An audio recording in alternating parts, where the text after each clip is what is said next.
নমস্কাৰ। মোৰ যোগাযোগটো আপোনালোকৰ নিচিনা পথ প্ৰদৰ্শক মানুহক মোক আৱশ্যক হৈছে, গতিকেলৈ মোৰ অভাৱ অনাটন বেছিকৈ কৈ থকাতকৈ কি কাৰণে অসম চৰকাৰে 2012 চনৰ পৰা মোক ধৰ্মবঞ্চিত কৰি 2022 চনত মোক অৱসৰ পত্ৰও দিয়া নাই আৰু মোৰ প্ৰাপ্য যি চৰকাৰৰ পৰা পাব লাগে কি কাৰণে দিয়া নাই আৰু সি মানে শিষ্টাচাৰ ক্ষমা মানে কৰ্তব্যপ্ৰাণ কৰি উপায় নাপায়। এতিয়া মই কেতিয়াবা কাঠি কামিৰ কাম কৰোঁ, কেতিয়াবা হাজিৰা কৰিবলৈ গ'লেও কোনেও মোক হাজিৰা নলগায়, কাৰণ মই উপায় নাপায়। এতিয়া ঘৰতে কাঠি কামি কৰিও মই মোৰ সমস্যাক এইখন জনপ্ৰিয় চৰকাৰে মোৰ সমস্যা কিদৰে পাৰ কৰিব আৰু মোৰ প্ৰাপ্যখিনি দিব আৰু মোৰ প্ৰাপ্যখিনি দিয়াৰ লগে লগে পৰিয়ালটোৰ উন্নতিৰ লগতে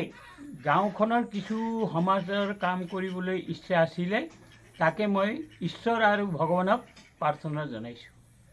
হয়, সোমনাথ গিৰি ছাৰে উল্লেখ কৰিছে যে তেখেতৰ বহুত আশা আকাংক্ষা আছে আৰু তেখেতৰ বিভিন্ন ধৰণৰ আশা আকাংক্ষাৰ মাজতে তেওঁ সমাজৰ সেৱা কৰা কামো তেওঁ চেষ্টা অব্যাহত ৰাখিব। চৰকাৰলৈ সেই তেখেতৰ যি দাবী আচলতে সেই দাবীটো আমি চৰকাৰলৈ পঠাইছোঁ আৰু লগতে তেওঁ গাঁওখনৰ অন্য এজন শিক্ষক, যিহেতু তেওঁ অসম চৰকাৰৰ যিহেতু প্ৰাক্তন এগৰাকী অৱসৰপ্ৰাপ্ত শিক্ষক আৰু শিক্ষকগৰাকীৰ নাম হৈছে, মই তেওঁক চিনাকি কৰি দিছোঁ, তেওঁৰ নামটো হৈছে অনিল লাংগা ছাৰ আৰু তেখেতক আমি নমস্কাৰ জনাইছোঁ আৰু তেখেতৰ পৰা আমি জানিব বিচাৰিছোঁ যিহেতু সোমনাথ গিৰি ছাৰ কেনেকুৱা ধৰণৰ সমস্যাত বৰ্তমান আছে বা তেওঁ কেনেকৈ জীৱন অতিবাহিত কৰিছে।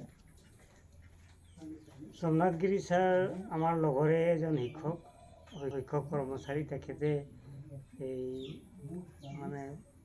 এই ষ্টাইপেণ্ডাৰী পষ্টত সোমাই পেলানি ট্ৰেইনিঙো মাৰিলে। ট্ৰেইনিং পাছ কৰাৰ পাছত তেওঁ এবছৰ নে দুবছৰমান বেতন ক্লিয়াৰলি পালে। তাৰ পাছৰ পৰা তেখেত বেতন পোৱা নাই আৰু অৱসৰো হ'ল। গতিকে তেওঁৰ অৱস্থা জৰাজীৰ্ণ। জানিব পৰা মতে আৰু জানোৱেই, ওচৰতে আমাৰ থিতাতে লাগি আছে। গতিকে তেওঁৰ কৰ্মৰত জীৱনৰ প্ৰাপ্যসমূহ পাবৰ কাৰণে মই আপোনালোকক তথা বিভাগক অনুৰোধ জনাইছোঁ, কাৰণ শিক্ষক মানুহক কোনো দিন মজুৰি কৰিবলৈ লগাবলৈও টান পায় আৰু নলগায়, আৰু তেখেত কৰ্মৰত ঘৰতেই কিবা কিবি কাঠি কামি কৰি জীৱিকা নিৰ্বাহ কৰি আছে। তেওঁ দুৰ্গতি দেখি কেতিয়াবা আমিও সহায় সহযোগ আগবঢ়াওঁ আৰু সহায় কৰোঁ। আমি ছাৰৰ পৰা বহুত কথা জানিব পাৰিলোঁ। লগতে তেখেতৰ কাষত আৰু এগৰাকী সমাজৰ আগৰণীয়া ব্যক্তি বহি আছে আৰু সমাজকৰ্মী হিচাপে তেখেতো জনপ্ৰিয়তা আছে। আপোনাকো নমস্কাৰ জনাইছোঁ। আপোনাৰ পৰা সোমনাথ গিৰি ছাৰৰ বিষয়ে জানিব বিচাৰিম। নমস্কাৰ, মই শিৱসাগৰ জিলা ডিমৌ সমষ্টিৰ কৈবৰ্ত দলনি গাঁৱৰ সমাজকৰ্মী।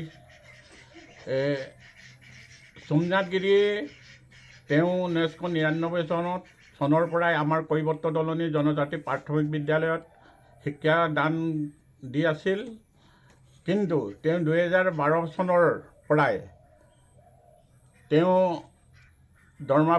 দৰমহা বঞ্চিত হৈ 2022 চনত তেওঁ ৰিটায়াৰ হ'ল, অৱসৰ হ'ল।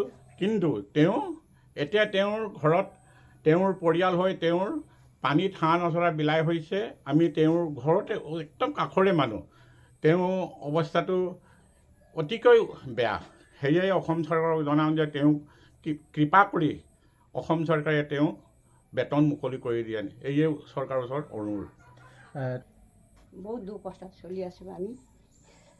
এই 12 চনৰ পৰা মানৰ পৰাই আকৌ 22 চনৰ 2 ফেব্ৰুৱাৰী ফেব্ৰুৱাৰী ৰিটায়াৰ হ'ল। এতিয়ালৈ দৰমহা পোৱা নাই। মুখ্যমন্ত্ৰী ছাৰে আমাক সহায় কৰে যেন, সেইটোৱে মই কামনা কৰোঁ।